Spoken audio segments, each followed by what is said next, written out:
ఇది నా వల్ల వచ్చిందని నేను చెప్పడం లేదు. ఇది మన ప్రాంతానికి మన ముఖ్యమంత్రి గారు ఇచ్చినటువంటి ఒక గౌరవం. శాసనసభ్యులుగా మనం కూడా ఎన్నో కార్యక్రమాలు చేసుకోవచ్చు. 12వ సంవత్సరం ఇది నా శాసనసభ్యులుగా 12వ సంవత్సరంలో అడుగుపెట్టాను. 12 సంవత్సరాల నుంచి ఈ ప్రాంతంలో ప్రజాప్రతినిధిగా అనేక కార్యక్రమాల్లో, అనేక ఉద్యమాల్లో, ధర్నాల్లో, మీ యొక్క ఇబ్బందుల్లో, మీ యొక్క సుఖాల్లో, కష్టాల్లో నేను కూడా నాకు చేతనైనంతగా ఒక చంద్రుడికి ఒక నూలు పోగులాగా మీ యొక్క వసతులకు కానివ్వండి, మీకు రావాల్సినటువంటి హక్కుల గురించి కానివ్వండి పోరాటంలో నేను కూడా ఒక సాగరంలో నీటి పొట్టులాగా నేను మీకు ఎప్పుడు చేతుడు వదడుగా ఉన్నాననే ఒక ఆనందం నాకు ఎప్పుడు గొప్ప స్థైర్యాన్ని ఇస్తూ ఉంటాను.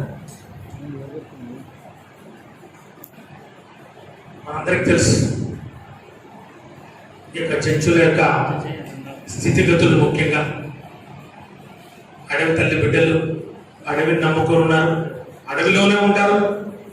జనజీవన స్రవంతి అంటా ఉన్నారు. మరి నాకేం అర్థం కాలేదు, కానీ ఆ జనజీవన స్రవంతి మనం వాళ్ళతో కలిసినప్పుడే అదే జనజీవన స్రవంతి, అంతే కానీ వారు బయటకు వచ్చి మనతో కలిస్తే అది జనజీవన స్రవంతి కాదు అని చెప్పి నేను భావిస్తా ఉన్నాను. కాబట్టి వారు ఇందాక కూడా కలెక్టర్ గారితో మాట్లాడుతున్నప్పుడు జేసీ గారు కూడా చెప్పారు, చాలా వరకు అందరూ మాట్లాడుతున్నప్పుడు అటవీ శాఖ అధికారులతో, అటవీ శాఖతోటి చాలా ఇబ్బందులు వచ్చినాయన్నప్పుడు అటవీ శాఖ కానివ్వండి, మరి ఐటీటీఏ కానివ్వండి, రెవెన్యూ శాఖ కానివ్వండి, ప్రభుత్వం మొత్తం చెంచు కుటుంబాలు, మరి చెంచు జనాభా వారి యొక్క అభివృద్ధికి పాటుపడాలనే ఒక ఏకైక అంశంతో అందరం పనిచేస్తున్నాం. కాబట్టి సమన్వయం లోపం జరిగితే మాత్రం వారికి రావాల్సినటువంటి మరి న్యాయమైనటువంటి హక్కులు కానివ్వండి, వారికి కావాల్సినటువంటి న్యాయమైనటువంటి కోరికలు కానివ్వండి, అవి వారికి అందవు. కాబట్టి సమన్వయం చాలా ముఖ్యం. సమన్వయం లోపిస్తే మాత్రం ఇలాగే పరిస్థితులు ఉంటాయి. అటవీ శాఖ అధికారులు ఒక శత్రువులుగా, మరి ఈరోజు పోలీసు వారిని శత్రువుగా చూసే పరిస్థితి వస్తుంది. కాబట్టి పోలీస్ శాఖ వారు, అటవీ శాఖ వారు, రెవెన్యూ శాఖ వారు అందరూ కలిసికట్టుగా పనిచేయాల్సిన అవసరం ఎంతైనా ఉందని చెప్పి ఖచ్చితంగా కలెక్టర్ గారికి, జేసీ గారికి, మరి ఆ పిఓఐటీడీ గారికి, ఆర్డీఓ గారికి నేను తెలియజేస్తాం. ఇప్పుడు మనం చూసాం, చాలా మంది మాట్లాడినప్పుడు కూడా పదే యొక్క అంశాన్ని తీసుకొస్తున్న పరిస్థితి. నేను ఎక్కువ సమయం తీసుకోను, 2-3 అంశాలు సభ దృష్టికి తీసుకురావాలని చెప్పి ఈరోజు నా ప్రయత్నం. అట్లాగే కాకుండా చర్చల యొక్క ఇబ్బందులు, కష్టాలు కూడా చాలామంది సభ దృష్టికి తీసుకురావడం జరిగింది. వాటి మీద కూడా స్పందిస్తారు. అందరికీ తెలుసు, నేల తల్లిని నమ్ముకొని, అడవిని నమ్ముకొని బతుకుతున్నటువంటి చర్చలకు ప్రధానంగా వారికి కావాల్సినటువంటి ఆ యొక్క వ్యవసాయానికి సంబంధించినటువంటి ఆ కమ్యూనిటీ క్లెయిమ్లు అనొచ్చు, వ్యక్తిగత క్లెయిమ్లు కావచ్చు, ఏదైనా కావచ్చు, వారికి సంబంధించినటువంటి వారికి ఆ భూమి మీద హక్కులు కల్పించాల్సిన ఆలోచన ప్రభుత్వాలు చేయాలి. ఎన్నో ప్రభుత్వాలు వచ్చాయి. స్వతంత్రం వచ్చి 70 సంవత్సరాలు వచ్చాయి.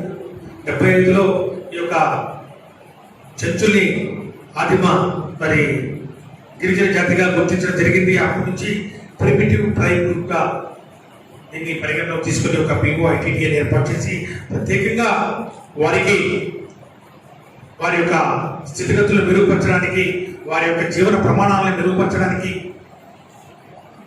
వారు జనజీవన సమస్యలోకి వస్తూ వారికి కావాల్సినటువంటి విద్య, మరి వైద్యం, ఆర్థికంగా ఒక నిలుపుకోవడం, ముఖ్యంగా సాధికారత, ఈ అంశాల మీద ప్రభుత్వాలు దృష్టి పెట్టాలి. దురదృష్టవశాత్తు ఎవరు కూడా 2004 వరకు ఈ అంశాన్ని పట్టించుకోలేదు. వాళ్ళకి ఇవ్వాల్సినటువంటి భూముల్ని, ఆ భూమి మీద మనకు కావాల్సినటువంటి కల్పించాల్సినటువంటి హక్కుల్ని కల్పించలేని మరి ఒక దుర్మార్గపు పరిస్థితుల్లో ప్రభుత్వాలు పనిచేసింది. 2004లో మొట్టమొదటిసారిగా దివంగత నేత ప్రీతమ నాయకుడు డాక్టర్ వైఎస్ రాజశేఖర రెడ్డి గారు ఆ ROFR చట్టం, రెస్టోరేషన్ ఆఫ్ ఫారెస్ట్ రైట్స్, అటవీ హక్కుల పునర్వ్యవస్థీకరణ చట్టం, ఆ చట్టం తీసుకొచ్చి చట్టం ప్రకారం వారికి కావాల్సినటువంటి యొక్క హక్కుల్ని వారికి కల్పించే విధంగా ఆ పట్టాలు కూడా ఇందాక అంతనే చెప్పినట్టు, అట్లాగే ఊగని చెప్పినట్టు ఆ రోజు 2009, 10, 11 మధ్యలో 5,000 ఎకరాల పక్షులకు పట్టాలని కూడా ROFR చట్టం కింద అందరికీ అందించడం జరిగింది. ఆ దివంగత నేత, ఆ మహానేత రాజశేఖర రెడ్డి గారి ఆలోచన మేరకు ఈ యొక్క గిరిజనుల హక్కుల్ని వారికి తిరిగి కల్పించాలనే ఒక ఆలోచన చేసిన వ్యక్తి. అలా దాని తర్వాత ఆ దిశలో ఎవరు ఆలోచన చేయలేదు. భూములు ఇచ్చిన ప్రయోజనం ఏముంది? భూములు ఇచ్చినారు, ఆ కాగితాల మీద చాలా సార్లు RDO సంతకం లేకపోతే PO ఉంటే POITD సంతకం ఉండేది కాదు, POITD సంతకం ఉంటే RDOITD సంతకం ఉండేది కాదు, ఇద్దరు సంతకాలు ఉంటే DDW సంతకం ఉండేది కాదు. ఆ పుస్తకాలని సరి చేసుకునే పాస్బుక్ తీసుకొచ్చే దానికి నానా తిప్పలు పట్టడం జరిగింది. పాస్బుక్లు వచ్చినాయి, భూములు వచ్చినాయి, వ్యవసాయం చేయాలా? మరి వ్యవసాయం చేయాలంటే దానికి కావాల్సిన పెట్టుబడి కావాలంటే డబ్బులు కావాలంటే బ్యాంకులు కావాలా? బ్యాంకుల దగ్గర పోవాలంటే ఆ పట్టాలకి విలువే లేదయ్యా, ROFR చట్టం కింద మీకు ఏమి రుణాలు ఇచ్చే పరిస్థితి లేదు, ROFR చట్టాల కింద మేము ఇచ్చేది లేదు అని చెప్పి వాళ్ళు తిరస్కరించిన పరిస్థితి. ఇంకా సూక్ష్మ వడ్డీలు ధరల దగ్గరికి పోవడం, 3 రూపాయలు, 4 రూపాయలు, 5 రూపాయలకు వడ్డీలు తీసుకొచ్చి పరిస్థితి ఎక్కడుంది? చర్చలు ఎవరు ఆలోచన చేయలేదు. తిరిగి ఆయన తనయుడు, ఆ నాన్న బడుగు బలహీన వర్గాల వారికి, అనగారిన వర్గాల కోసం, వారి అభ్యున్నతి కోసం ఒక్కడిగేస్తే నేను 2 అడుగులు వేస్తానని చెప్పినటువంటి మన ముఖ్యమంత్రి గారు వైఎస్ జగన్మోహన్ రెడ్డి గారు వచ్చేంత వరకు ఎవరికి కూడా ఈ యొక్క ROFR మరి భూములకు సంబంధించి ఆర్థిక సహాయం, ఆర్థిక మరి వెసులుబాటు, స్వావలంబన మనకి ఇవ్వాలని ఆలోచన రాలేదు.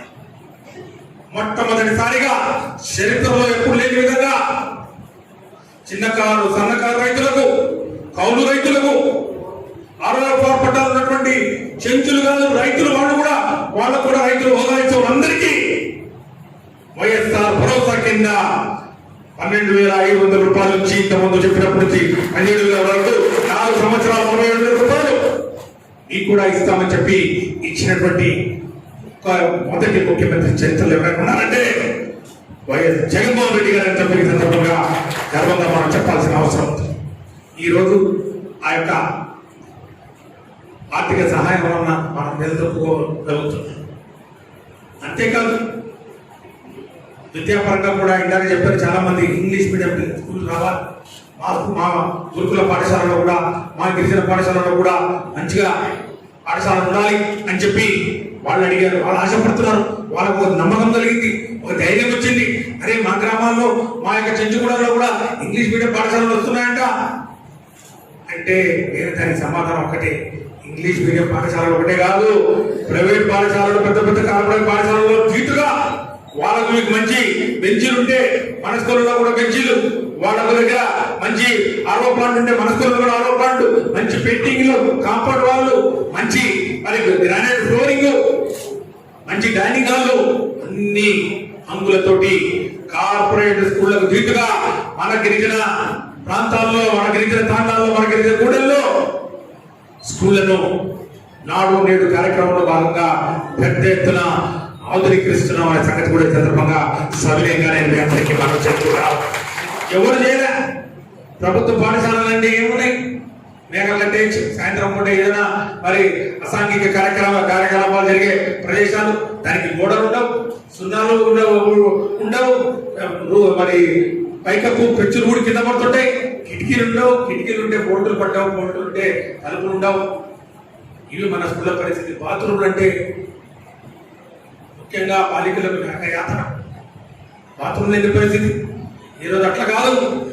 ఈ రాష్ట్రంలో ఉన్నటువంటి 45,000 స్కూళ్ళు ఏవైతే ఉన్నాయో, స్కూళ్ళు కానివ్వండి, ప్రైమరీ స్కూల్ కానివ్వండి, అప్పర్ ప్రైమరీ స్కూల్ కానివ్వండి, హై స్కూల్ కానివ్వండి, జూనియర్ కాలేజ్ కానివ్వండి, డిగ్రీ కాలేజ్ కానివ్వండి, అన్నింటినీ ఆధునీకరిస్తాం. 3 సంవత్సరాల కాలంలో 12,000 కోట్ల రూపాయలు పెట్టుబడి పెట్టి ఈ రోజు ఖచ్చితంగా స్కూళ్ళను ఆధునీకరిస్తామని చెప్పి ముఖ్యమంత్రి గారు తెలియజేయడం అంటే నిజంగా విద్య మీద అనుకున్నటువంటి మక్కువ.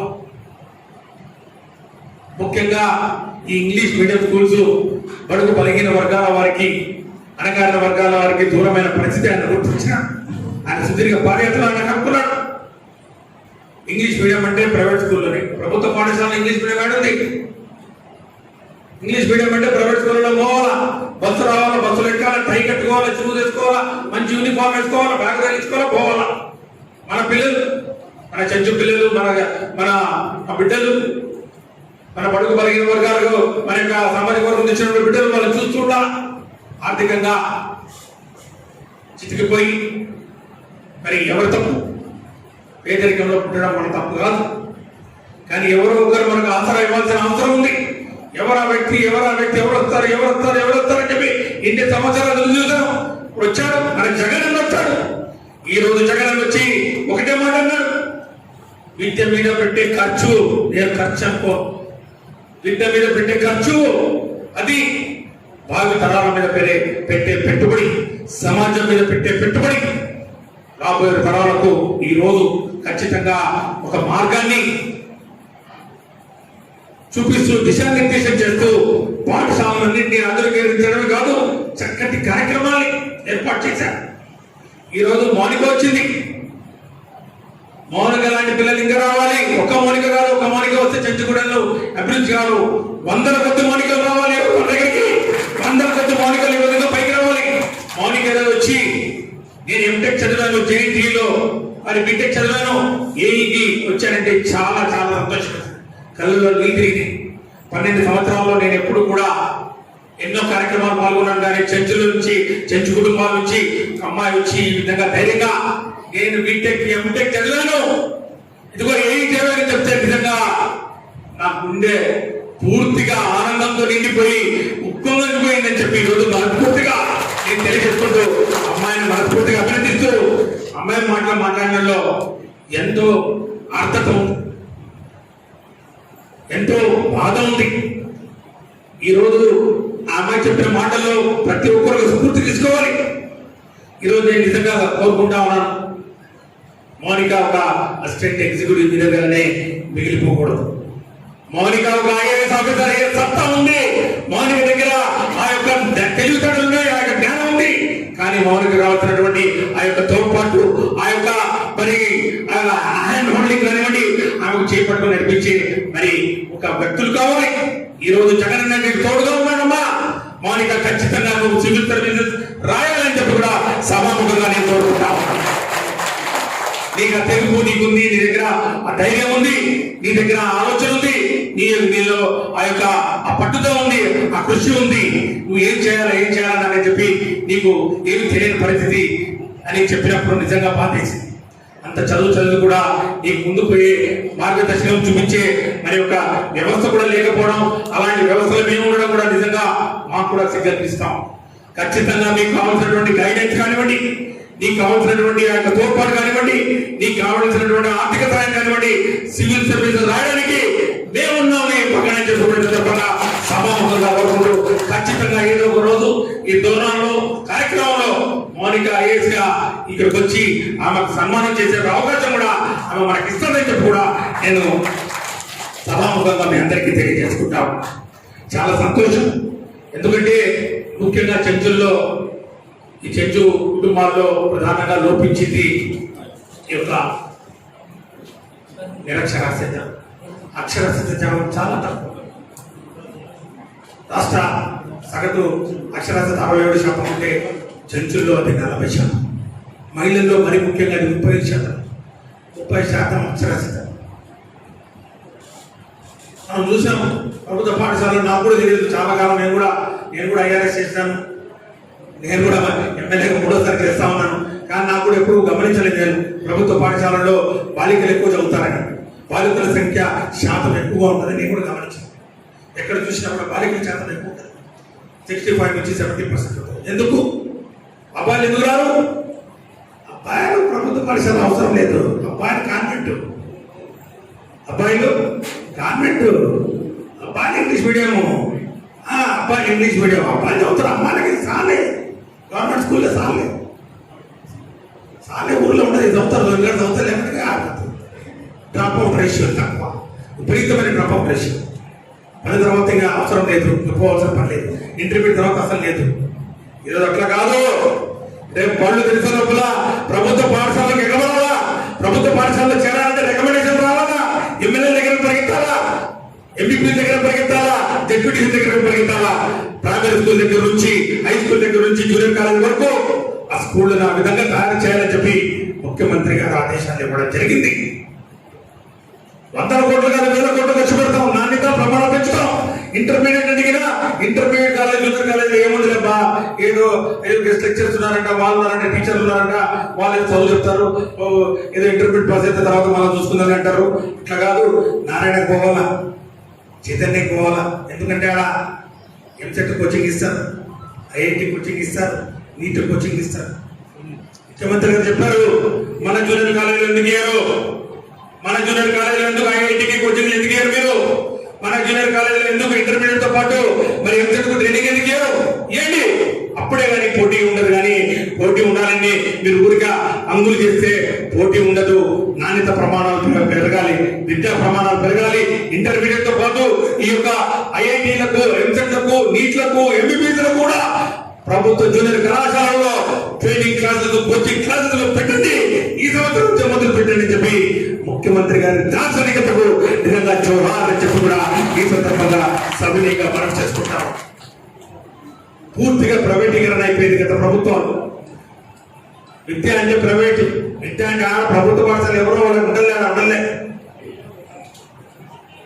ఆ యొక్క ప్రైమరీ స్కూల్, అప్పర్ ప్రైమరీ చదువుకుంటే తర్వాత హై స్కూల్, ప్రైవేట్ స్కూల్కి వెళ్ళిపోతారులే.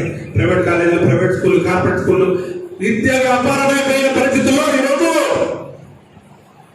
విద్య వ్యాపారం కాకూడదు.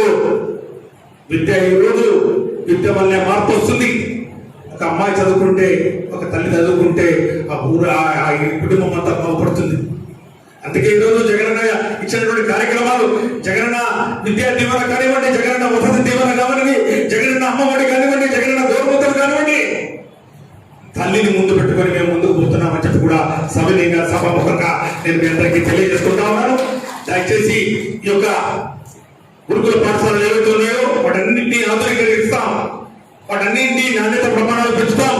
వాటికి కావాల్సినటువంటి బిల్డింగ్లు కానివ్వండి, నీటి వసతులు కానివ్వండి, కాంపౌండ్ వాళ్ళు కానివ్వండి, ఫ్లోరింగ్ కానివ్వండి, అన్ని కూడా ఈ యొక్క సంవత్సరం మొదటి మరి దశలో కాకపోయినా రెండవ దశలో కాకపోతే మూడవ దశలో 2022 సంవత్సరం మార్చి కల్లా, అంటే జూన్ కల్లా మొత్తం రాష్ట్రంలో ఉన్న ప్రతి పాఠశాల, ప్రతి హాస్టల్, ప్రతి రెసిడెన్షియల్ స్కూల్, ప్రతి జూనియర్ కాలేజీ, ప్రతి డిగ్రీ కాలేజీని పూర్తిగా ఆధునీకరించి మంచి ఫ్యాకల్టీని పెట్టి, మంచి ఉపాధ్యాయులు పెట్టి, లెక్చరర్లు పెట్టించి నాణ్యత ప్రమాణాలు పెంచుతాం. ఈరోజు మామూలుగా మరి పిల్లలకు ఎప్పుడు కూడా ఉన్నత చదువు దూరం కాకూడదు. ముఖ్యమంత్రి గారి ఆలోచన విధానం, బాబాసాహెబ్ బిఆర్ అంబేద్కర్ గారి ఆలోచన విధానం ఒకటే, పేదరికం విద్యకు అడ్డు రాకూడదు. పేదరికం ఎప్పుడు కూడా ఉన్నత విద్యకు మరి ఆటంకం రాకూడదని చెప్పి ఏ విధంగా బాబాసాహెబ్ ఆ రోజు ఉన్నత విద్య కోసం లండన్ పోవాలనుకున్నప్పుడు ఎంత ఇబ్బంది పడ్డారు. ఆ ఆలోచన, ఆ స్ఫూర్తి, ఆ యొక్క భావజాలం, ఆ యొక్క ఆలోచన విధానం, బాబాసాహెబ్ ఆలోచన విధానాన్ని ఈరోజు ముఖ్యమంత్రి గారు అమలు చేస్తూ ఈ యొక్క కార్యక్రమాలు అందరికీ ఫీజు రియంబర్స్మెంట్, అందరికీ వసతి దీవెన, అమ్మఒడి పిల్లలు తల్లుల్ని చెప్తాను, పిల్లల్ని బడి పంపించమ్మా, నీకు సంవత్సరానికి 15,000 ఇస్తాం అని చెప్పి ఈరోజు చెప్తున్నా. ఈ యొక్క కార్యక్రమాలను ఒక్కసారి వినియోగించుకుని దయచేసి విద్య వైపు అడుగులు వేయండి. విద్య ద్వారానే సమాజ అభివృద్ధి, విద్య ద్వారానే ఆర్థికంగా స్వావలంబన, విద్య ద్వారానే మనము ఒక మెరుగైన ప్రపంచంలోకి అడుగుతాం. కాబట్టి దీని ద్వారానే ఈరోజు మనకు సాధికారత వస్తుందనే ఒక ఆలోచన చేయండి అని చెప్పి కూడా సవినయంగా మీ అందరికీ మనవి చేసుకుంటూ మరి ఒకసారి